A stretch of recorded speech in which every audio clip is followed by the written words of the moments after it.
Hello all. In this video, I will explain you financial statement. That what is financial statement? Financial statement क्या है? Financial statement means reports on the activities of a business. यानी जो भी business के अंदर activities हम perform करते हैं, उनकी एक complete report जो है वो financial statement कहलाती है. Financial statement में जो है वो जब trial balance, when the trial balance has been prepared, then our immediate task is to prepare the financial statement. And financial statement include two reports. One is income statement and second is balance sheet. Right? One is income statement and second one is balance sheet. Income statement क्या चीज़ है? ये income statement और balance sheet, दो चीज़ें हमारे पास financial statement के अंदर include है. Now what is income statement? Income statement is a statement in which revenues and expenditure are matched to arrive at a figure of profit and loss. यानी उसमें से हम प्रॉफिट और लॉस कैलकुलेट करते हैं, विच शोज प्रॉफिट और loss of any firm. Income statement, right. And then balance sheet. What is balance sheet? तो balance sheet के अंदर क्या चीज़ है कि बैलेंस शीट जो है वो एक स्टेटमेंट है, is a statement of the liabilities, capital and assets of a business. यानी कोई भी गिवन मोमेंट इन टाइम, यानी जो भी हमारा ईयर है, तो उसके अंदर जो है वो हमारी क्या लायबिलिटी है, एसेट्स क्या है, कैपिटल क्या है, वो सभी चीज़ें शो करती हैं, राइट. अब आते हैं इनकम स्टेटमेंट के फॉर्मेट पे. इजी फॉर्मेट है ये, मैंने आपको एक कंप्लीट एक फॉर्मेट बता दिया है. अगर कोई भी क्वेश्चन अगर आपके पास सॉल्व करना हो तो इस फॉर्मेट को फॉलो करें तो हमारे इनकम स्टेटमेंट और बैलेंस शीट का क्वेश्चन जो है वो सॉल्व हो जाता है. अब मैं फॉर्मेट बताने जा रहा हूँ आपको. Format of an income statement is under something X Y and sons income statement for the year ended. जो भी डेट होगी जून 30, 2023 या समथिंग. सबसे पहले आता है सेल्स रेवेन्यू, राइट. उसके बाद अगर सेल्स रिटर्न या डिस्काउंट दोनों है तो दोनों को हम ऐड करके हम लेस करेंगे सेल्स में से, तो मेरे पास नेट सेल आ जाएगा. क्योंकि सेल रिटर्न और डिस्काउंट दोनों जो हमारी सेल्स को कम करता है. क्योंकि हमने इसको रिटर्न यानी कोई रिटर्न आ जाता है तो सेल्स की वैल्यू कम हो जाएगी, या हमने उस सेल्स में से किसी को डिस्काउंट दिया है, तो वो दोनों चीज़ें हम अगर एक दोनों है क्वेश्चन के अंदर तो दोनों प्लस करके हम माइनस करेंगे. अगर सिर्फ एक ही है लाइक सेल रिटर्न ही है तो डायरेक्टली हम सेल रिटर्न को सेल में से माइनस कर देंगे तो नेट सेल आ जाएगा. सेम है अगर सेल डिस्काउंट है तो we directly deduct sale discount from the sales and we will get net sales, right. अब जो चीज़ मैंने सेल की है, लाइक मेरे पास नेट सेल है 1 लाख. अब उसकी मुझे कॉस्ट कितने की पड़ी, लाइक अगर 1 लाख की है, अगर मुझे कॉस्ट पड़ रही है 80,000, तो मेरा जो होगा प्रॉफिट होगा 20,000 का, जो मुझे ग्रॉस प्रॉफिट कहलाएगा, राइट. तो मैंने आपको डायरेक्टली बता दिया कि भाई 80,000 कॉस्ट ऑफ गुड्स सोल्ड कहलाती है. अब उस कॉस्ट ऑफ गुड्स सोल्ड की कैलकुलेशन कैसे होगी? सॉरी. सबसे पहले मेरे पास ओपनिंग इन्वेंट्री होगी, उसके बाद मैं परचेज लूँगा, और वही सेम चीज़ परचेज के अंदर जब हम कोई ट्रांसपोर्ट या कैरियज इन होता है,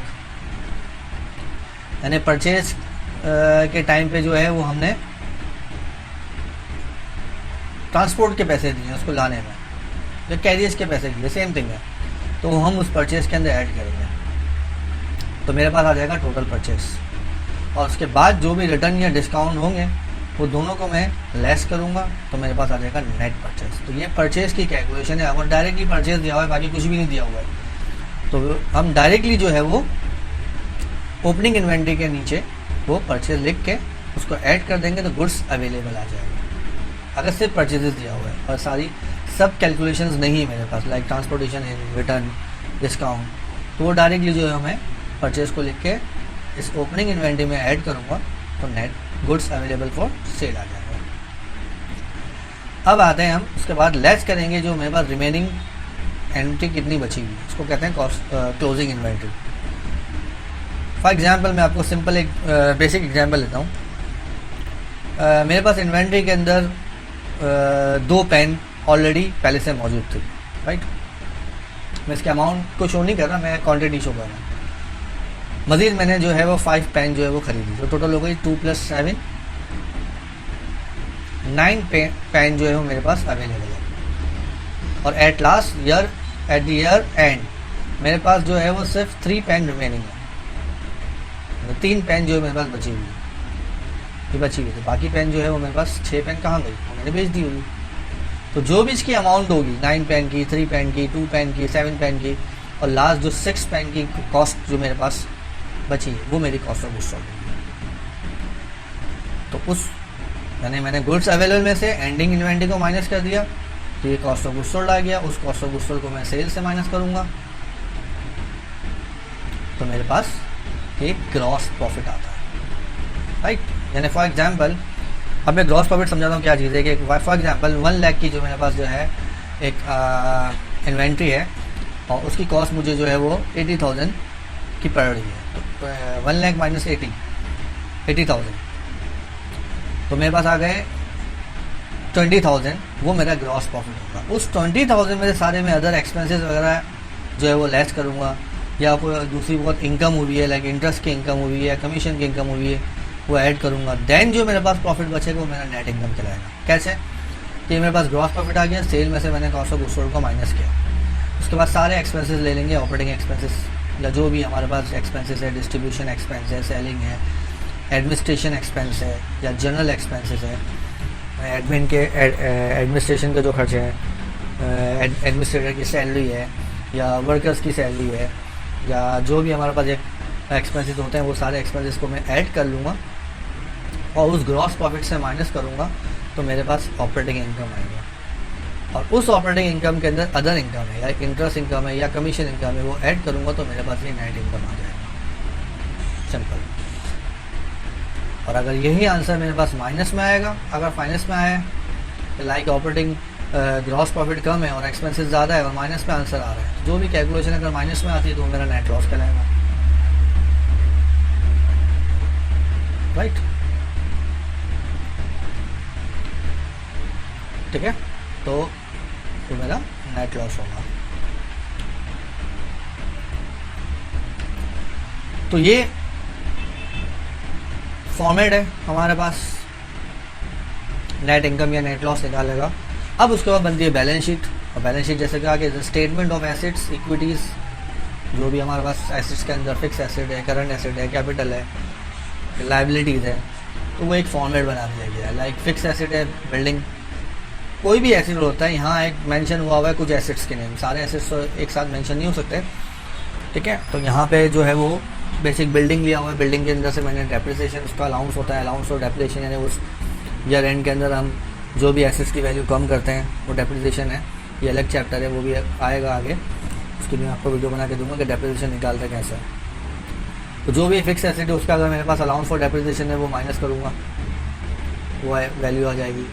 यानी सबसे पहले जो है एसेट के अंदर फिक्स एसेट है, फिर करंट एसेट है, इक्विटी के अंदर कैपिटल है और फिर लाइबिलिटीज़ है, लॉन्ग टर्म लाइबिलिटी फिर करंट लाइबिलिटी। ये सब जो है fix asset, current asset initial videos के अंदर मैंने आपको जनरल एंट्रीज वगैरह के अंदर अकाउंटिंग इक्वेशन में बताई हुई है, तो ज़रूर देखिएगा। तो यहाँ पे अब हम फिक्स एसेट के अंदर बिल्डिंग लिया, उसमें से उसका अलाउंस फॉर डेप्रिसिएशन, लाइक एक फिक्स एसेट होता है फर्नीचर फिक्सचर है, उसमें से उसका अलाउंस फॉर डेप्रिसिएशन अगर दिया है तो वो माइनस करके लिख देंगे, नहीं दिया है तो डायरेक्टली ले लेंगे। मोटर व्हीकल है या तो उसके अंदर उसका अलाउंस फॉर डेप्रिसिएशन माइनस करके वैल्यू ले लेंगे, और इन तमाम फिक्स एसेट को मैं ऐड करके ले लूँगा, तो टोटल फिक्स एसेट आ गया।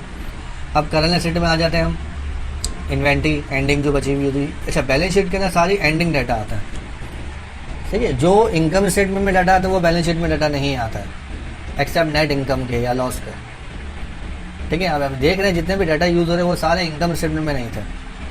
इनकम स्टेटमेंट में सेल्स है, परचेजेज है, cell return, sale discount, purchase return, purchase discount, expensive, ये सारे एसेट्स वगैरह का कोई या लाइबिलिटी वगैरह कोई तो लाइबिलिटी वगैरह को हमने कोई भी चीज़ मेंशन नहीं की हुई इनकम स्टेटमेंट के अंदर।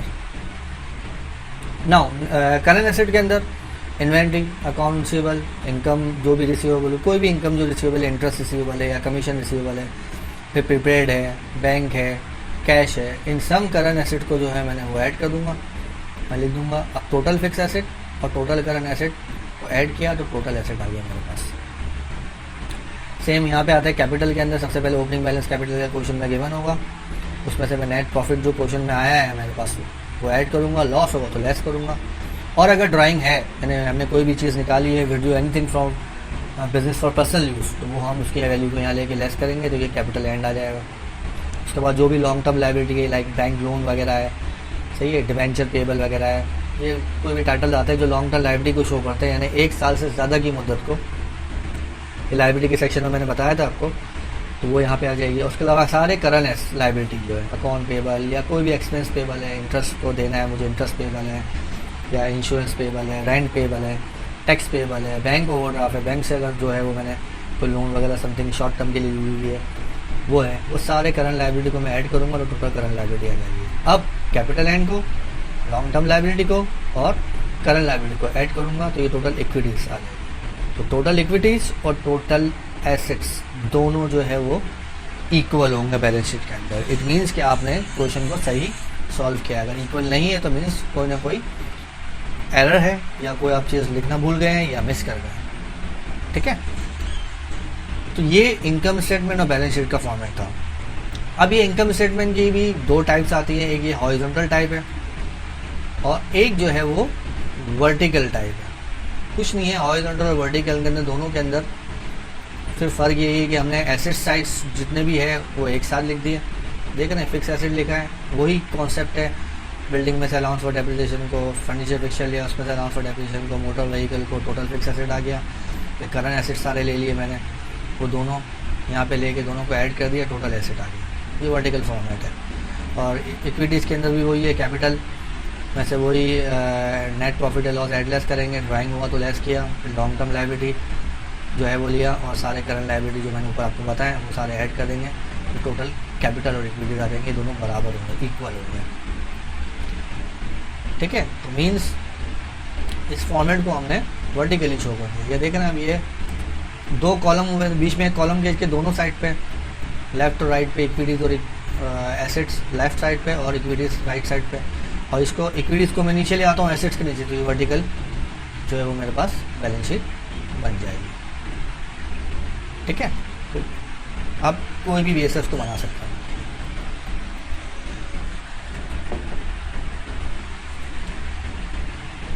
अब आते हैं इसके बाद एक क्वेश्चन लेते हैं लाइक,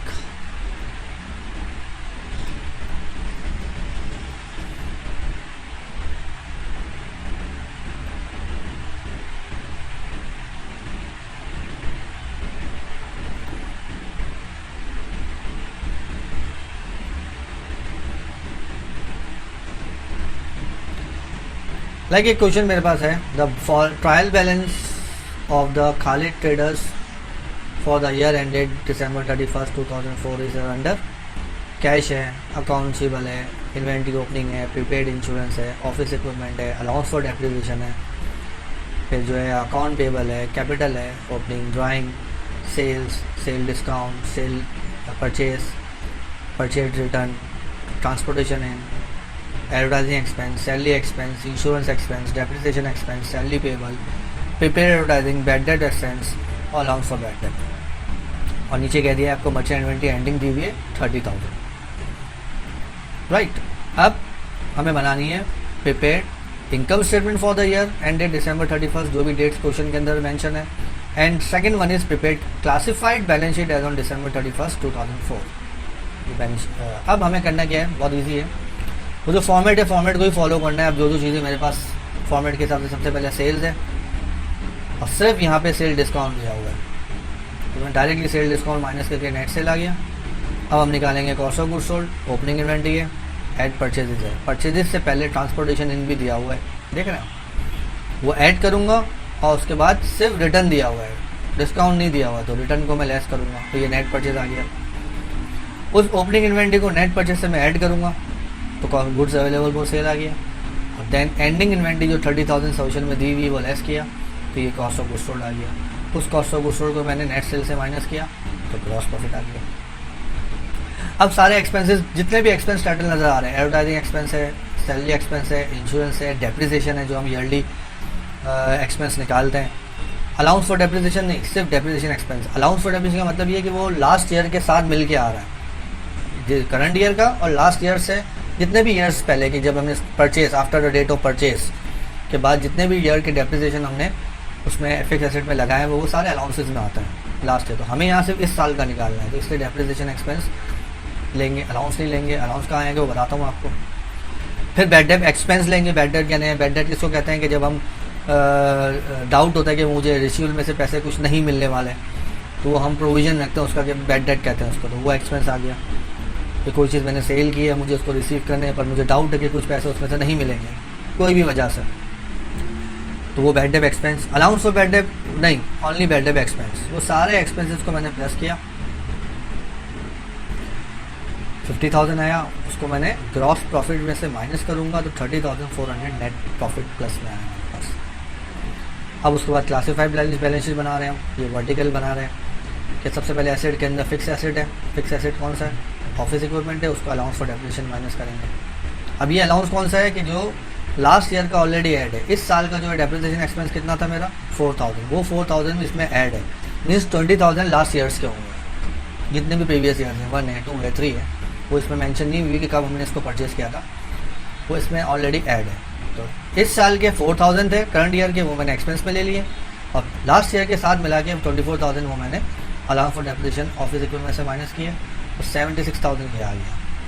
इसके अलावा कोई भी मेरे पास जो है वो फिक्स एसेट में नहीं है। अब आते हैं हम करंट में। करंट में मैंने कहा एंडिंग डाटा लेते हैं, तो ओपनिंग इन्वेंट्री नहीं लेंगे, सिर्फ एंडिंग इन्वेंट्री लेंगे जो हमारे पास रिमेनिंग है। यानी एक तरह से कह सकते हैं कि एंडिंग इन्वेंट्री हम इनकम स्टेटमेंट में लेते हैं, वहाँ हम माइनस करते हैं क्लोजिंग इन्वेंट्री, और एसेट के अंदर हम बैलेंस शीट में लेते हैं। तो दोनों साइड पे एंडिंग इन्वेंट्री वाइज है जो उसको मेंशन करते हैं, क्योंकि रिमेनिंग बैलेंस है इसलिए करंट एसेट में आ रहा है। फिर अकाउंट रिसीवेबल ले लिया हमने, उसमें से उसका allowance for bad debt minus करेंगे। अलाउंस फॉर बैड डेट 2400 है, यानी ये भी लास्ट ईयर का जितने भी ईयर्स होंगे उसको मिला के 2400 आ रहा है। मीन्स इस साल का अगर करंट ईयर का देखना है तो वो एक्सपेंस में शो हो रहा होगा, 2400 एक्सपेंस में ही है, यानी मैंने वही 2400 एक्सपेंस में भी है, इसका मतलब लास्ट ईयर कोई बैलेंस नहीं होंगे, तो इसी साल के बैड डेट पे तो वही अलाउंस फॉर बैड डेट पे भी लिया है 2400, तो वो मैंने माइनस किया, तो ये मेरे पास नेट रिसीवेबल आ गया। इसके अलावा क्या क्या है मेरे पास जो रिसीवेबल में है?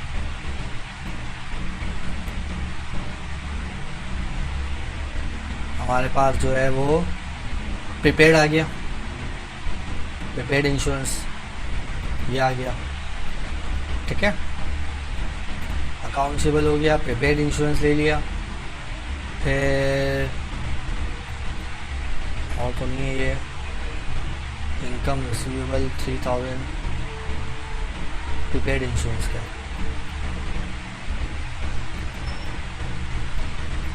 प्रीपेड एक्सपेंस 3000, राइट,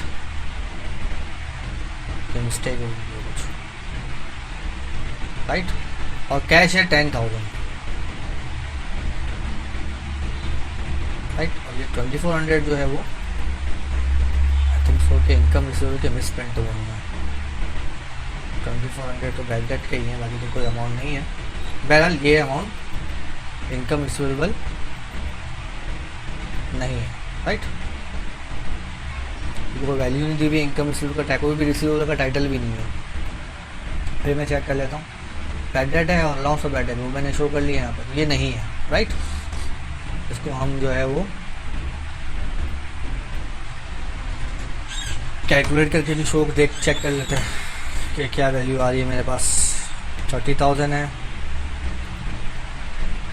21600 है, और 10,000 है,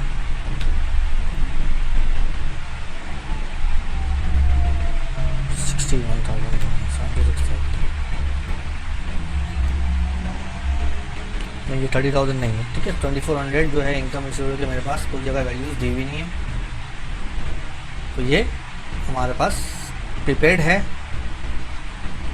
3000, वो मैंने ले लिया, राइट। अब आते हैं हम इन सबको ऐड किया 67,000 और ये 76,000, 76,000 और 67,000 1,43,000, राइट। अब आते हैं हम इक्विटीज़ में। कैपिटल आ गया 104600, ओपनिंग कैपिटल उसमें से मैंने ड्राइंग को या पहले तो नेट प्रॉफिट जो मेरा 30,400 आया वो ऐड करूँगा और ड्राइंग पे 12,000 जो दी हुई है वो लेस करूँगा, तो 1,23,000 आ गया। ये मेरा कैपिटल का टोटल बैलेंस है। और उसके बाद आते हैं करंट लायबिलिटीज़ के अंदर। लायबिलिटी में मेरे पास कौन कौन सी चीज़ें हैं? एक तो है अकाउंट पेबल होगा मेरे पास, क्योंकि वो मोस्टली जो है वो यूज ही होता है। अकाउंट पेबल, सैलरी पेबल भी है, और ये अकाउंट पेबल 16,000, राइट। तो ये अकाउंट पेबल 16,000 आ गया, और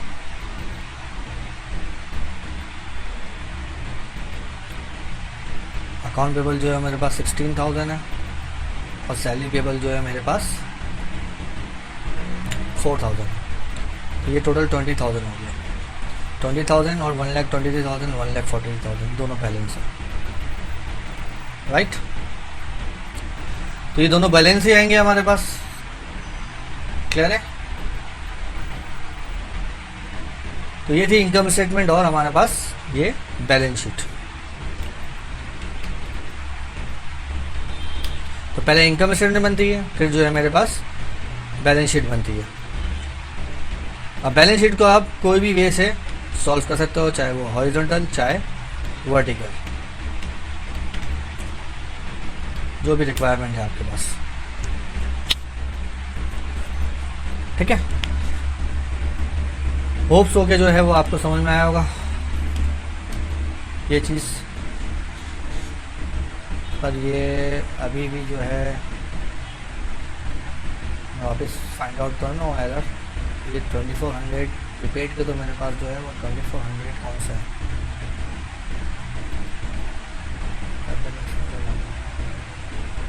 सॉरी ये है, ये प्रीपेड एडवर्टाइजिंग है, राइट। 2400 जो है वो प्रीपेड एडवर्टाइजिंग है, और ये प्रीपेड इंश्योरेंस है।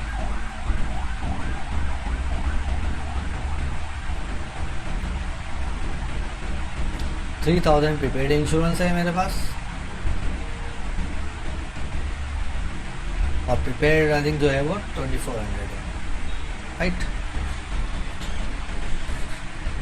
क्लियर है? तो ये कैलकुलेशन में मैं जब कैलकुलेट कर रहा था तो कुछ प्रॉब्लम आ रही थी, वैल्यू कम थी, लेकिन ये 2400 जो है वो एक बैड डेट एक्सपेंस के थे और एक अलाउंस ऑफ बैड डेट के थे, वो तो हमने ले लिए थे। और ये प्रीपेड एडवर्टाइजिंग जो है और प्रीपेड इंश्योरेंस, यहाँ टाइटल जो है वो मिसमेंटेड हुए हैं, ये दोनों टाइटल में से। तो फर्स्ट वाला प्रीपेड इंश्योरेंस है 3,000, और सेकंड वाला जो है वो मेरे पास प्रीपेड एडवर्टाइजिंग है 2400। तो ये लेंगे, इन सबको ऐड करेंगे तो ये यानी ये 30,000, 21600, 3,000, 2400 और 10,000, तो 67,000। 67,000 में 76,000 ऐड करेंगे तो 1,43,000 है, राइट। तो मुझे ज़रा अमाउंट जो है मेरी मिस्टेक, माई मिस्टेक, वो अमाउंट को मैंने जो है वो देखी नहीं, प्रीपेड एडवर्टाइजिंग की और बैड डेट की समझ रहा था, ठीक है। तो ये 2400 है, अमाउंट सही है, पर टाइटल में इशू था। तो यहाँ पे वही प्रीपेड एक्सपेंस की जगह पे प्रीपेड एडवर्टाइजिंग जो है वो हम लिखेंगे, राइट। होप्स हो के कन्फ्यूजन दूर हुई होगी आपकी, ठीक है। ये कुछ मिस्टेक जो थी उसकी वजह से आपको कन्फ्यूजन हुई होगी, लेकिन मैं वापस रिपीट कर रहा हूँ कि टाइटल्स में मिस्टेक थी, अमाउंट अपनी जगह सही प्लॉट था, ठीक है। तो अगर नेट लॉस होता तो यहाँ पे फिर मैं जो है वो कैपिटल के अंदर यहाँ पे माइनस करता, अगर ये नेट लॉस होता। होप्स हो कि सब चीज़ें क्लियर हुई होगी आपको। आप नेक्स्ट वीडियो के साथ मिलते हैं, तब तक के लिए खुदा हाफिज़।